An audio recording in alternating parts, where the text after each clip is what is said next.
Okay, welcome everyone, welcome to this guest lecture. And हमारे साथ आज रिम्पी एंड आशा हैं। रिम्पी हिमाचल से है, आशा झारखंड से है, एंड साजिश अपने में थर्ड बैच में उमंग का कोर्स करके अभी वो लिफी में एज कम्युनिकेशन एसोसिएट जॉब कर रहे हैं। और बहुत सारी चीजें हैं जो हम जानना चाहते हैं आपसे। और यहाँ से मॉडरेटर नंदिनी है जो सबके क्वेश्चंस एक एक करके आपको देगी, और आपके भी कोई क्वेश्चंस होंगे तो हम एंड में जरूर लेंगे। ओके ओके हाँ यस नंदिनी, आचल। पहले इंट्रोड्यूस कर दे सबको कि कौन है हम, ये कौन सा इतना बड़ा ग्रुप है। माय नेम मेरा नाम नंदिनी है और मैं बिहार से हूँ, किशनगंज जिले से। और यहाँ पे कुछ स्टेट की और लड़कियां भी है जो क्वेश्चन पूछना चाहती है आपसे। और हम लोग प्रोजेक्ट मैनेजमेंट के बारे में कुछ डाउट है वो सारे क्लियर करना चाहते हैं। और आप कितने हो स्टूडेंट्स? और 14 स्टूडेंट है। Okay nice. सो हमारे तरफ से welcome to the our group में उमंग ग्रुप, क्योंकि हम लोग भी उमंग में थे, हम लोग बहुत सारे मस्तियां भी की थे और आप सभी को भी मौका बहुत अच्छे से मिलेगा मस्ती करने का, पढ़ाई करने का। और साथ में सबसे बड़ा खुशी की बात है तो ये मुस्कान भी आपके साथ है, जो कि हमेशा फ्री। आप जब भी जाओ उनसे कुछ भी पूछ सकते हो। और लेकिन दीदी बताएंगी नहीं आप सभी को, आपको खुद करके जाना पड़ेगा। तो स्टार्ट करते हैं। हाँ, जोर से बोलो ताकि उधर आप उधर बैठ जाओ। हमारा फर्स्ट क्वेश्चन आंसर का है जो आंसर सच्ची हाँ, दोबारा बोलो नंदिनी। हमारा फर्स्ट क्वेश्चन आंचल की तरफ से। Okay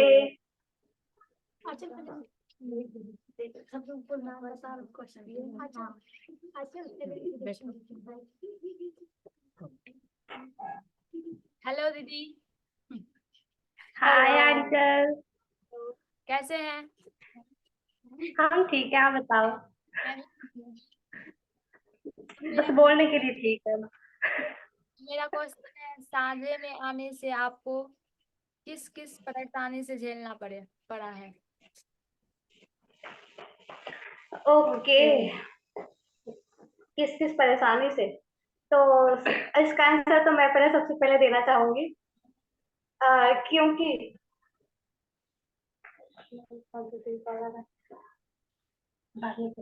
okay. तो सबसे पहले तो मैं झारखंड से हूँ और मेरा नाम आशा मुंडा है और मैं अभी लिफी में as a communication leader and EA के रूप में काम कर रही हूँ। ईए का मतलब है कि मैं फाउंडर के साथ काम करती हूँ। तो सबसे पहले मुझे तो वहां पे परेशानी आई थी, क्योंकि झारखंड में गर्मी थी और अचानक मैं ठंडे एरिया में चल गई थी। तो मुझे थोड़ा सा एडजस्ट करना बहुत मुश्किल हो गया था। और साथ में कि मैं कभी लड़कियों के साथ नहीं थी, मतलब जैसे कि हॉस्टल में थे ना बहुत सारी लड़कियों के साथ, तो मैं कभी लड़कियों के साथ नहीं रहती थी। मेरे घर में बस मैं अकेली बहन हूँ और मेरी दीदी एक थी जिसका शादी हो चुका है, तो बस मैं अकेले रहती थी। तो मुझे उतना ज्यादा आदत नहीं थी लड़कियों के साथ रहना। पर जब मैं साजिश अपने गई उसके बाद एक हॉस्टल में रहना सभी लड़कियों के साथ, अलग अलग कंट्रियों के साथ, तो ये मेरे लिए थोड़ा डिफिकल्ट था, बट मैंने इसको संभाल लिया। तो ये तो था आशा का, मैं भी शेयर कर देती हूँ शॉर्ट समरी के रूप में कि जब मैं साजिश अपने आई थी तो मेरे को खुद नहीं पता था कि मैं साजिश अपने क्यों जा रही हूँ। और मैं मतलब ऐसे ही घूमने के लिए आई थी, बेसिकली मैं घूमने के लिए आई थी वो कैंपस देखने के लिए। बट फिर मेरे को अच्छा लगा और फिर मैंने साजिश अपने ज्वाइन किया। तो तो मेरे को सबसे बड़ी परेशानी आती थी कि इतनी सारी लड़कियां और मतलब वो भी अलग अलग जगहों से, और उनके साथ मैं कैसे बात करूंगी, कैसे एडजस्ट करूंगी। तो मेरे को बहुत अजीब लगता था, इतने सारे लोग, फिर उनसे बात करो। तो मैं ज्यादा पहले बोलती भी नहीं थी और ज्यादा कम्युनिकेशन हो भी नहीं पाता था। और सबसे अच्छी बात तो ये हुई हमारे इसमें कि कि सारे सपने में आने के बाद हमको अलग अलग लड़कियों से, अलग अलग जगहों से लड़की से मिलने का मौका मिला, जिससे हमने एक दूसरे से बहुत कुछ सीखा।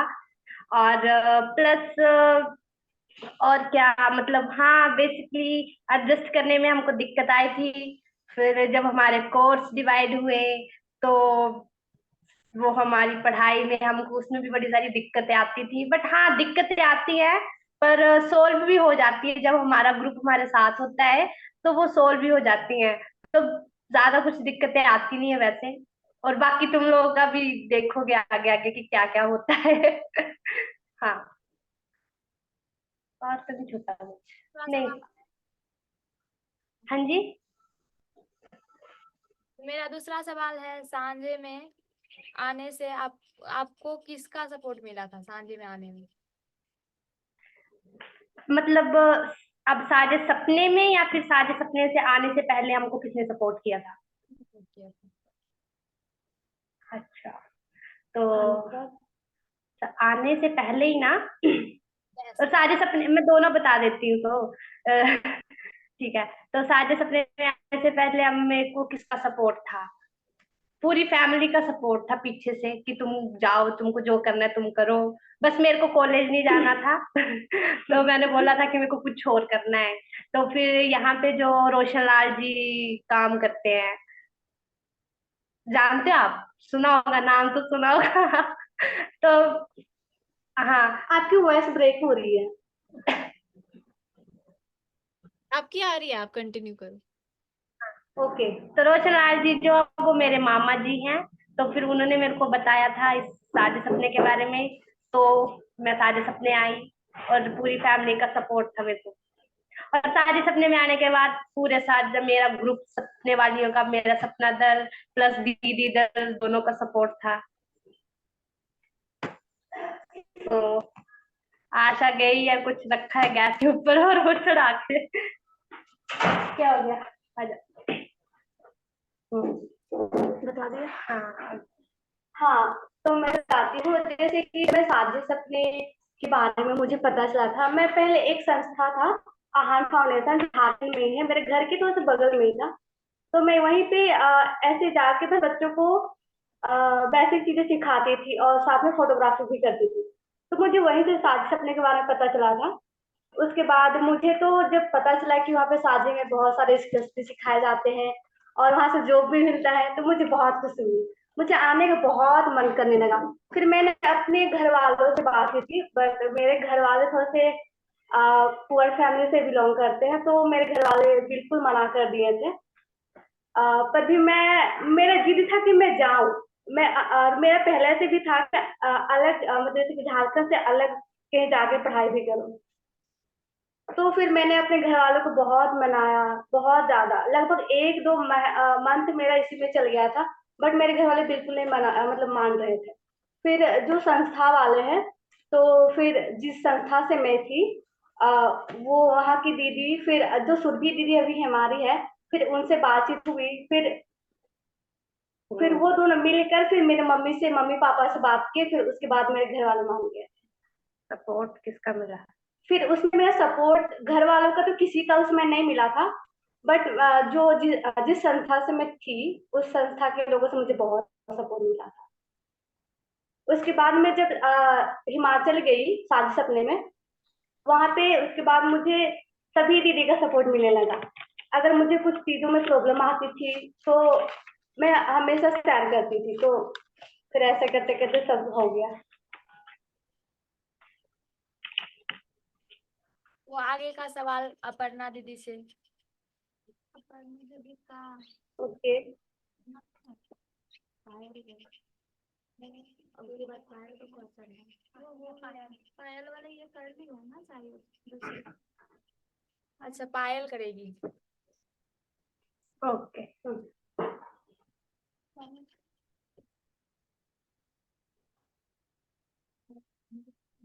हेलो दीदी। हेलो, कैसे हो?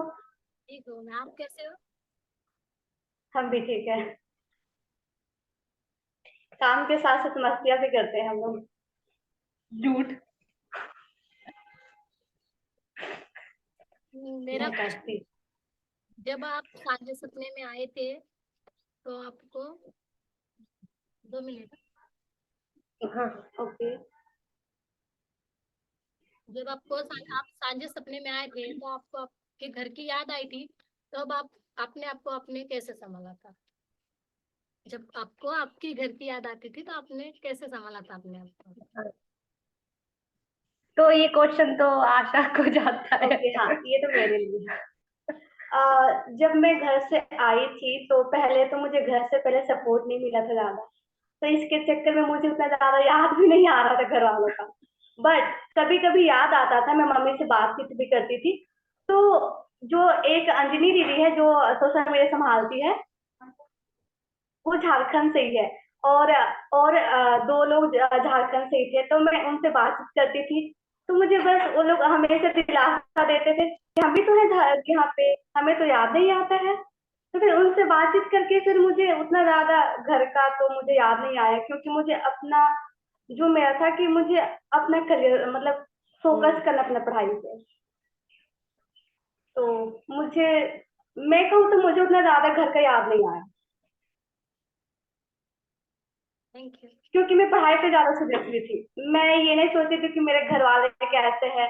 अगर मैं अपने घर वालों पे फोकस करूंगी तो फिर मेरा पढ़ाई जो है, मुझे जो करना है वो मैं शायद कर नहीं पाती। Thank you. अभी आप करना दीदी बोलिए।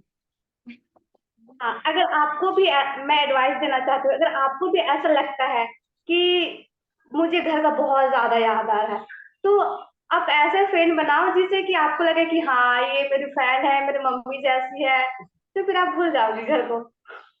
ठीक है, ओके बाय। ओके। हेलो दीदी। हाय।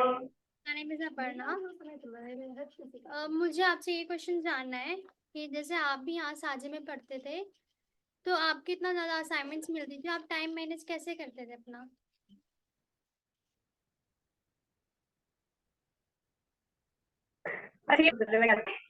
तो जैसे सेंटर आती थी, ठीक है, मुस्कान दीदी ने असाइनमेंट दे दी, जो पिछली बैठ के हम डिस्कस करते थे, हम पूरी बातचीत करते थे, फिर हमको ट्रैकर पर कलर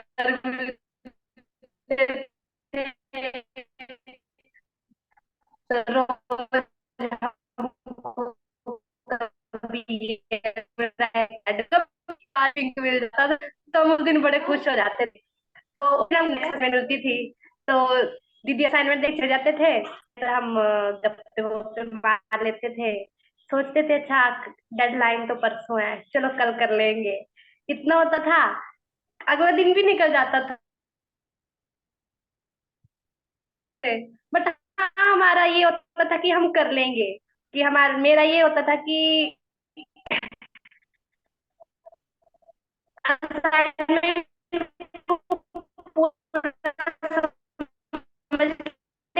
मैं पहले की असाइनमेंट है, बस वो करने के लिए बची थी, करने के लिए असाइनमेंट है।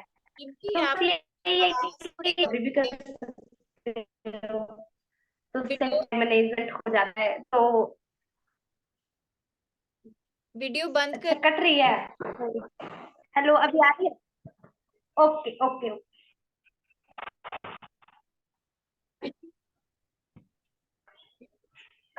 हेलो हाँ, अब बोलो। मुस्कान दी, अभी आ रही है आवाज? हाँ, आ रही है। हाँ।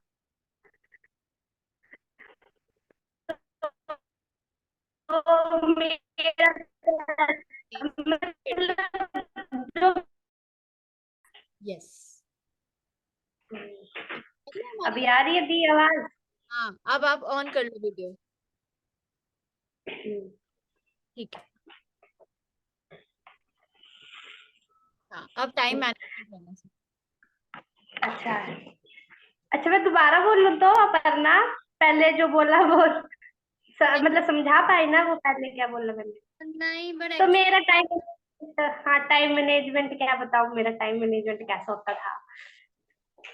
हाँ मतलब टाइम मैनेजमेंट मैं कर लेती थी, असाइनमेंट मिल रही है, कुछ मिल रही है, तो मतलब टाइम पे हो जाता था, क्योंकि पता होता था खुद को कि ये काम करना है, हमको रिस्पॉन्सिबिलिटी मिली है, वो हमको करनी है, तो टाइम से पहले करनी है, तो सब हो जाता था। तो वो मेरा तो ये होता था कि मेरे को डर होता था अंदर से कि मेरा अगर ये काम नहीं हुआ तो येलो या रेड पक्का मिलेगा। तो उससे हमको सबसे ज्यादा डर लगता था, रेड ना मिल जाए। तो मेरा टाइम मैनेजमेंट ऐसे होता था। हाँ, सेम मेरा भी होता था। मुझे बस ये चीज का डर लगता था कि कहीं मेरा रेड और येलो ना लग जाए। तो मैं तो हमेशा ऐसे करती थी, क्योंकि मुझे अकेले पढ़ना बहुत, मतलब अकेले कुछ काम करना बहुत पसंद है। मैं टीम के साथ में उतना ज्यादा घुल मिल नहीं पाती हूँ। ये मेरा पहले से भी था। ये इसमें मैंने बहुत सारा काम भी किया कि मैं हमेशा ग्रुप के साथ काम करूँ, बट कभी कभी हो नहीं पाता था। तो इसमें मैं ऐसे करती, जैसे कि मैं हॉस्टल में रहती थी। अगर जिस दिन मेरे खाना बनाने का हो, तो खाना सब बना के उसके बाद फिर इसके लिए मैं अगर मुझे जितना असाइनमेंट मिला है उसके हिसाब से मैं टाइम निकाल के मैं अकेले बैठ जाती थी कहीं पे पढ़ने के लिए। क्योंकि मैं ग्रुप के साथ ज्यादा काम नहीं कर पाती थी।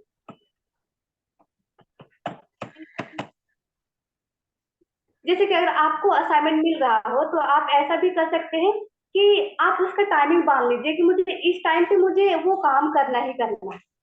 तो इस तरह से शायद आपका हो जाए असाइनमेंट कंप्लीट। हाँ, प्लस आप ग्रुप में बैठ के असाइनमेंट करोगे तो वो ज्यादा अच्छा है कि हाँ। ग्रुप में बैठ जाओ, असाइनमेंट साथ में करोगे तो जल्दी हो जाता है। जिससे भी आप लोगों का टाइम मैनेजमेंट हो सकता है अच्छा। ओके जी, थैंक यू प्रिया।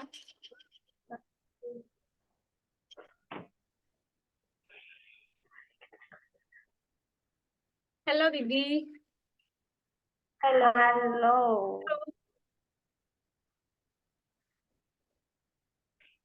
मेरा क्वेश्चन है, इंटर्नशिप में आपने क्या क्या काम किया? इंटर्नशिप में हमने क्या क्या काम किया? ठीक है, तो इंटर्नशिप में मैंने जैसे इंटर्नशिप मैंने लीफी ऑर्गेनाइजेशन में करी है दिल्ली में। और मेरा उसमें इंटर्नशिप में काम होता था सोशल मीडिया हैंडल करना। उसमें क्या होता था, फॉलोवर्स इंक्रीज करना, प्लस वहाँ पोस्ट अपलोड करना, कैप्शन लिखना, वो फोटोज क्लिक करना, ये सारा काम होता था। प्लस स्कूल विजिट्स होते थे, जो यहाँ के स्कूल्स होते हैं, और हमारे जो टीचर्स यहाँ हमारी संस्था के थ्रू जो टीचर्स पढ़ाते हैं, तो उनकी क्लास विजिट करनी होती थी। तो उसमें हम देखते थे कि टीचर किस तरीके से पढ़ा रहा है, पूरे रूल्स फॉलो कर रहा है या नहीं कर रहा है, उनका लेसन प्लान है कि नहीं है। तो मतलब ये सारी चीजें हम देखते थे, और ग्राउंड पे जाकर हम बच्चों की फोटोज वगैरह क्लिक करते थे, मूवमेंट्स कैप्चर करते थे, फिर उसके ऊपर स्टोरीज लिखते थे, फिर पोस्ट करते थे। और प्लस एक और काम था हमारा, क्राउड फंडिंग करना, जो हमने करी भी है। तो संस्था के लिए हमने क्राउड फंडिंग करी थी। बस यही काम था हमारा इंटर्नशिप में। क्राउड फंडिंग क्या होता है दीदी? अच्छा, क्राउड फंडिंग होता है जैसे ऑर्गेनाइजेशन के लिए डोनेशन इकट्ठा करना, कि हम क्या काम कर रहे हैं वो लोगों तक हम उस काम को पहुंचाए। फिर लोगों को अगर हमारा काम पसंद आ रहा है, या और लोग हमारे स्टूडेंट्स को सपोर्ट करना चाह रहे हैं, तो उसके लिए हम पैसे इकट्ठा करते थे बेसिक।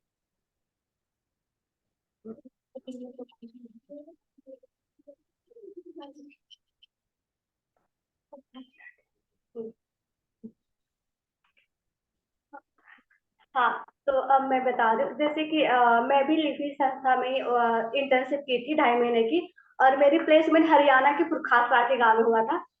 तो मैंने वहाँ पे जो भट्ठे हैं ना, भट्ठे का ईंट बनते हैं, मैंने वहाँ के बच्चों की बहुत सारी कहानियां कैप्चर की थी। मैंने लगभग 12-15 लगभग कहानी भी लिखी थी। और साथ में मैं सोशल मीडिया काम करती थी, जैसे कि फॉलोअर्स बढ़ाना और क्राउड फंडिंग, जो अभी रिम्पी बोली कि क्राउड फंडिंग करना। तो बस सेम काम था, बस थोड़ा सा लगता है कि मुझे भट्टे पे जाना पड़ता था। दी, मेरा अगला क्वेश्चन है, आपने प्रोजेक्ट मैनेजमेंट की क्यों चुनी? अच्छा, मैं बताऊं। मुझे तो सबसे पहले, जब मैं आई थी तो सबसे पहले जब मेरा इंटरव्यू लिया गया था, तो उस समय तो मेरा टीचर का था कि मैं टीचर का, मतलब प्राइमरी मैथ एजुकेटर का कोर्स करूंगी। बट जब मैं साझे में गई, उसके बाद मुझे वहां पे बहुत सारे सारे, मतलब बहुत अच्छी अच्छी चीज देखने को मिले। तो मैं हमेशा बस फोटो क्लिक करते रहती थी, हमेशा मेरा फोन में पूरा भर गया था फोटो क्लिक कर करके। तो जब हमारा मेंटर ग्रुप होता था ना, तो मेरा पहले बार तो मैं मुस्कान दीदी थी मेंटर, तो मैं उनसे शेयर करती थी कि मुझे फोटोग्राफी करना बहुत पसंद है, इसके मतलब इसलिए मैं प्रोजेक्ट मैनेजमेंट में ही जाना चाहती हूँ। तो शायद इसलिए मुझे प्रोजेक्ट मैनेजमेंट में चुना गया था।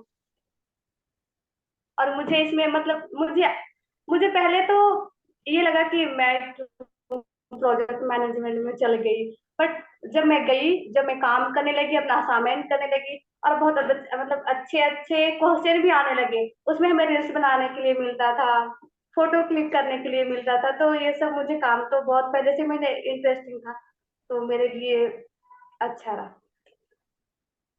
और मैंने प्रोजेक्ट मैनेजमेंट क्यों चूज किया था, क्योंकि उसमें मल्टी मतलब अलग अलग काम होते थे। जब हमारा मेंटर ग्रुप होता था तो हमें पहले भी बताया जाता था कि इसमें क्या होता था, तो हमारे भी ऐसे ही पूरे गेस्ट लेक्चर हुए थे हमारे सीनियर्स के साथ। तो हम पूछते रहते थे कि इसमें क्या होता है, इसमें क्या होता है, इस कोर्स में क्या होता है, जैसे कि सेम आप पूछ रहे हो। तो हम भी पूछते रहते थे। तो मैंने सोचा अच्छा कोडिंग कोडिंग कोडिंग का सोचा था एक टाइम पे, फिर मेरा मन बदल गया, मैं क्या कोडिंग वोडिंग मैं नहीं करूंगी। फिर मैथ का था, फिर मैथ में ज्यादा इंटरेस्ट था नहीं, बट हाँ मैथ मैं जहां तक सारे सपने में देखा है आविष्कार वालों का जिस तरीके से पढ़ाने का तरीका, तो वो तो बहुत अच्छा है। तो मैथ में भी कहीं ना कहीं था, बट नहीं, फिर मैंने सोचा कि जिस चीज में मतलब क्रिएटिविटी ना आए तब तक मजा नहीं है, तो फिर इसलिए मैंने प्रोजेक्ट मैनेजमेंट का कोर्स चुना था। हाँ।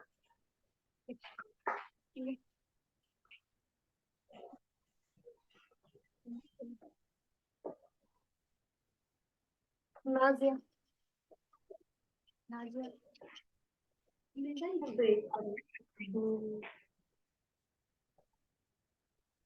3 बजने वाले हैं। हेलो दी। हेलो। हेलो।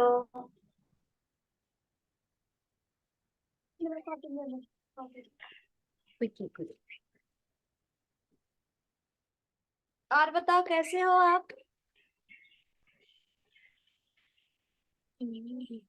आवाज नहीं आ रही। हम ठीक हैं, गर्मी थोड़ी सी ज्यादा है। हम बोल रहे हैं कि हम तो ठीक है, बस गर्मी थोड़ी सी ज्यादा है यहाँ पे हिमाचल के मुकाबले। यहाँ पे भी अभी गर्मी लग रही है। हाँ, पर फर्क है, फर्क फर्क है है। वहां से यहाँ का। थोड़ा तो है। तो मेरा हम्म। आपसे ये है दीदी कि अभी कोर्स के दौरान किस किस बातों का ध्यान हमें रखना चाहिए जिससे हमें जॉब में दिक्कत ना आए।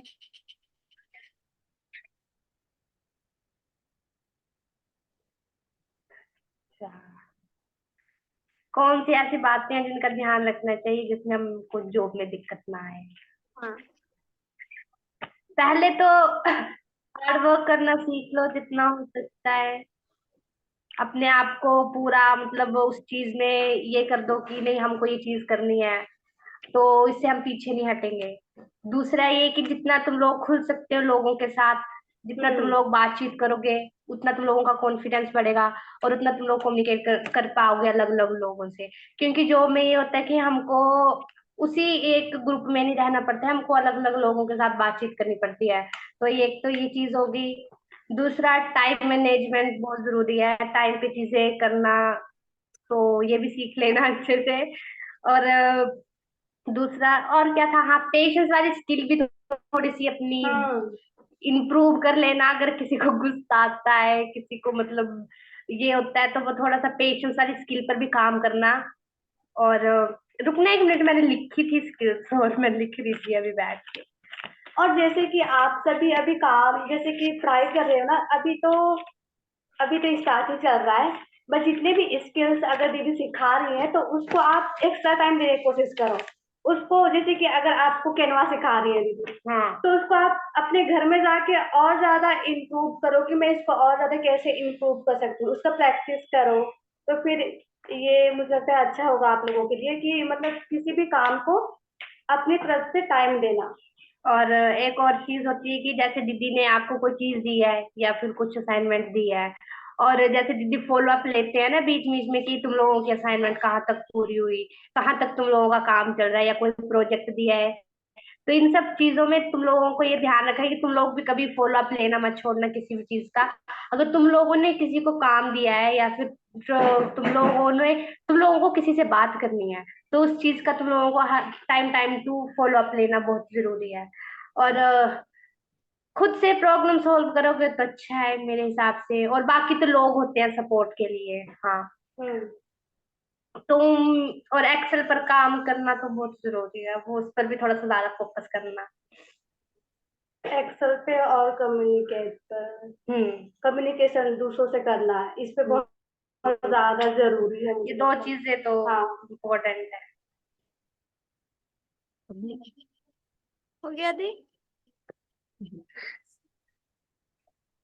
हाँ। हाँ, और एक चीज है, और एक चीज ये है कि अगर हम किसी दूसरी जगह पे जा रहे हैं तो दूसरों के साथ ढलना, मिलना घुलना, ये भी बहुत मतलब बहुत इम्पोर्टेंट है, क्योंकि जब मैं हरियाणा गई थी तो वहाँ का कल्चर जो है बहुत अलग है, तो मैं उन लोगों से जल्दी मिल घुल नहीं पाई थी, तो इससे मुझे थोड़ा सा दिक्कत भी हुआ था, और भाषा जो था उनका अलग था।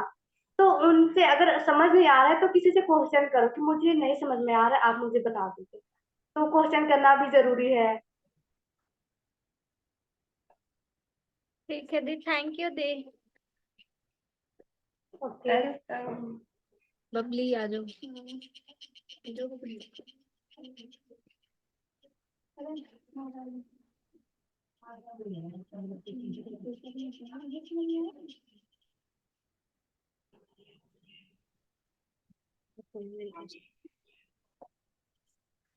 हेलो दीदी। हेलो। हम ठीक है। मतलब दीदी मेरा ये सवाल था कि मतलब ये जॉब करने के लिए हमें क्या क्या करना चाहिए, और जॉब पाने के लिए। जो पाने के लिए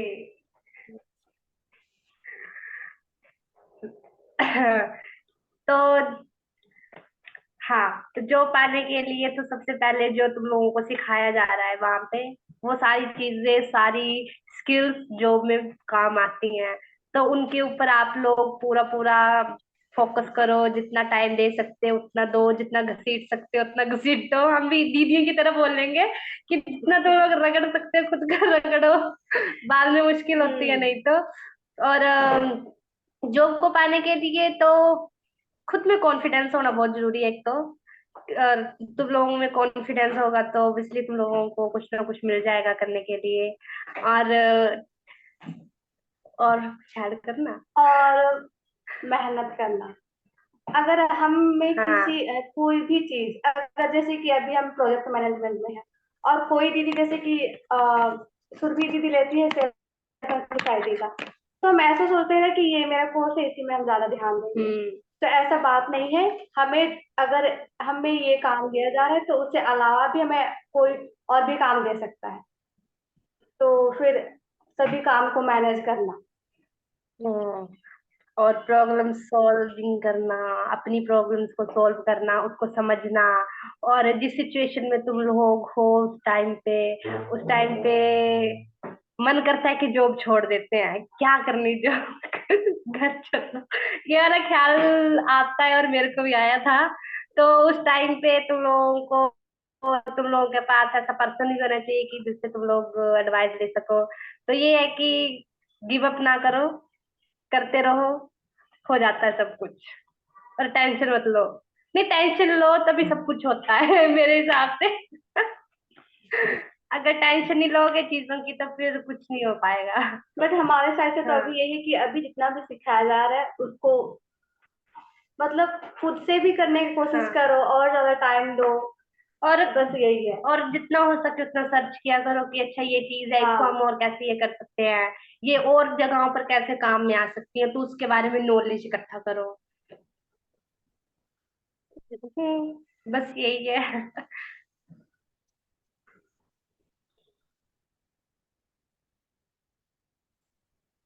हेलो दीदी। हेलो।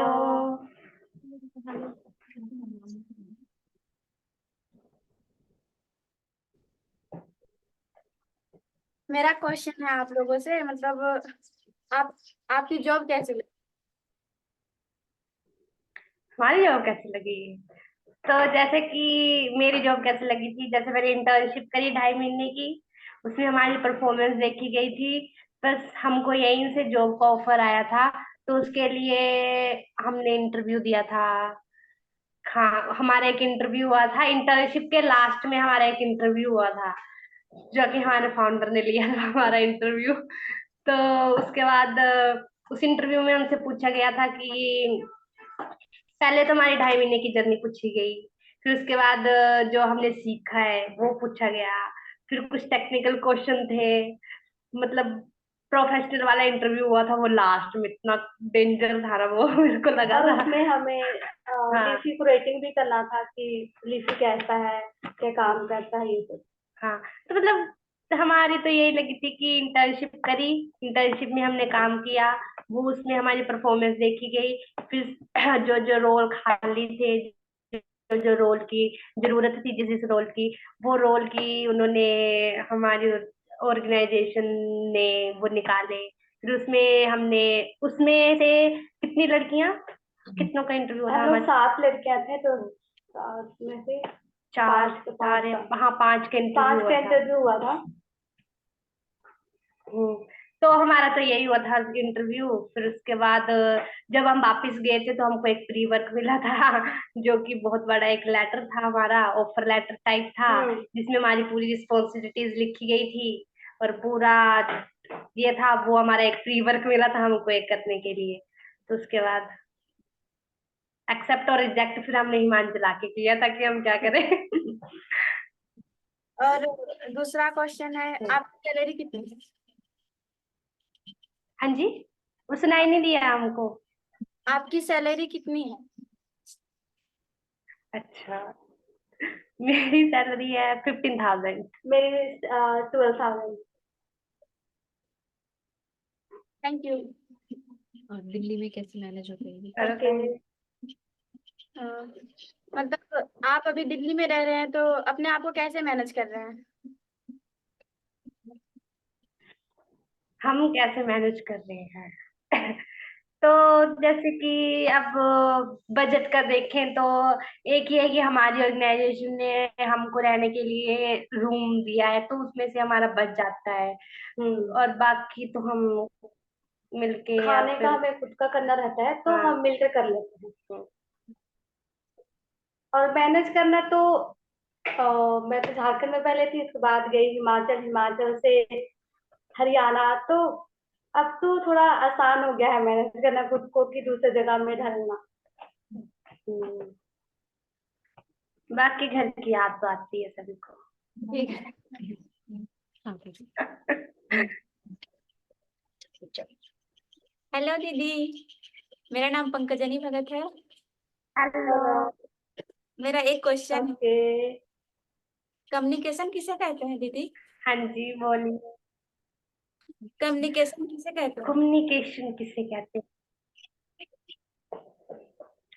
अब कम्युनिकेशन का टॉपिक जो है वो बहुत बड़ा है मेरे हिसाब से, कि कम्युनिकेशन बहुत सारे अलग अलग तरीकों से होती है।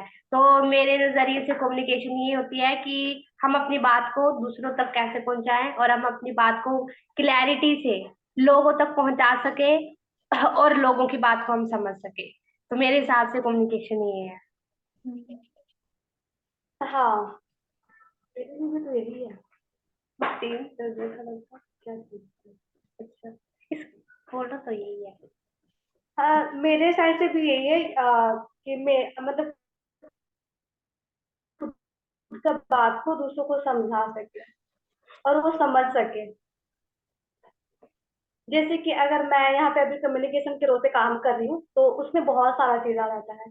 और जैसे हम कम्युनिकेशन करते हैं, जैसे हम अभी आप लोगों से बात कर रहे हैं, जैसे हम एक दूसरे से बातचीत कर रहे हैं, अच्छे से कॉन्फिडेंस तरीके से हम एक दूसरे के क्वेश्चन को, आंसर्स को ले पा रहे हैं, बातचीत कर पा रहे हैं, तो इसको कम्युनिकेशन कहते हैं, सिंपल वे में। ठीक है, थैंक यू दीदी। हेलो दी। हेलो। मेरा नाम डिगेश्वरी है, मैं छत्तीसगढ़ से हूँ। मेरा ओके। क्वेश्चन हाय तेजेश्वरी। हेलो दीदी, मेरा क्वेश्चन है, आप दोनों हम सबको क्या क्या सलाह देना चाहेंगी?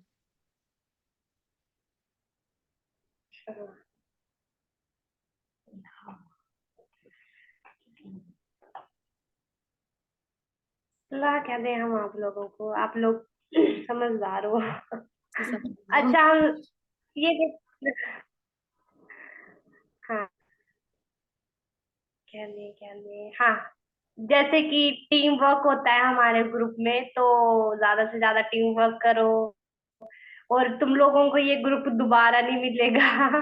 तो अपने ग्रुप में अच्छे से पढ़ाई करो, पूरा मस्ती करो, पूरी मस्ती करो। और जो दूसरे जो दो ग्रुप है, कोडिंग और मैथ वाले, उनके पास जाओ, उनसे भी सीखो कि वो क्या सीख रहे हैं, वो क्या सीख रहे हैं, नई नई चीजें उनसे जाके पूछो। फिर जो तुम लोग सीख रहे हो वो उनको बताओ कि हमने आज ये सीखा। फिर हाँ, फिर और जैसे कि होता है ना कि अगर आप प्रोजेक्ट मैनेजमेंट में हो अभी और वो मैथ में है, तो उनसे बातचीत ज्यादा नहीं हो पाती है, बट उनसे बातचीत करने की भी कोशिश करो। क्योंकि कभी कभी ऐसा होता है, क्योंकि अभी ऐसा हुआ है कि जो कोडिंग वाले हैं उनका अभी जॉब लग नहीं पाया है। पर उन्होंने अपनी कंपनी हाँ, खोली है। बट उन्होंने एक कंपनी खोली है। और कुछ कुछ प्रोजेक्ट की लड़कियां और जो मैथ एजुकेटर में थी उनकी जॉब वहीं पे लगी है। तो साथ में मतलब ऐसा होता है कि अगर मैं उनसे बातचीत ना करूं और मेरा अगर मुझे वहीं पे रहना पड़ गया, तो फिर मैं अकेले हो जाऊंगी, इस टाइप का हो जाएगा। तो फिर इसलिए आप भी उनसे दोस्ती बनाओ, उनसे बातचीत करो, तो आपको भी हेल्प मिलेगी, आप भी हेल्प करोगे। और क्या एक और आ रहा था। हाँ यही है अभी तक तो। हाँ हाँ, एक और क्या बोलते, मैं थोड़ा भूल जा रही थी इसको। कि जैसे कि तुम लोग अभी प्रोजेक्ट मैनेजमेंट का कोर्स कर रहे हो, तो उसमें लगे रहो। मैं तो बोलूंगी चीजों को समझो, करो, जितना कर सकते हो। और जो तुम लोग सीख रहे हो उसको किसी मतलब अपने ग्रुप से पकड़ लो। जो तुम लोगों ने आज सीखा है उसकी तुम लोग ऐसे प्रेजेंटेशन देने स्टार्ट कर दो, जो तुम लोगों ने सीखा है। तो उससे तुम लोगों का कॉन्फिडेंस ना बहुत ज्यादा बढ़ेगा। तो जो तुम लोग सीख रहे हो, अपने उमंग ग्रुप से नहीं करना चाहते तो कोडिंग वाला पकड़ लो, कोई मैथ वाला पकड़ लो, कोई कोई पुराने बैच की जो दीदियां हैं तुम लोगों की, खुशी दीदी, शिवानी दीदी, उनको पकड़ लो। उनको बताओ कि आज हमने क्या क्या सीखा प्रोजेक्ट मैनेजमेंट में। जैसे तुम लोगों का कॉन्फिडेंस बहुत बढ़ जाएगा। हाँ, और हाँ इसमें प्रोजेक्ट वालों को अधिकतर अकाउंटेंट और कम्युनिकेशन का ज्यादा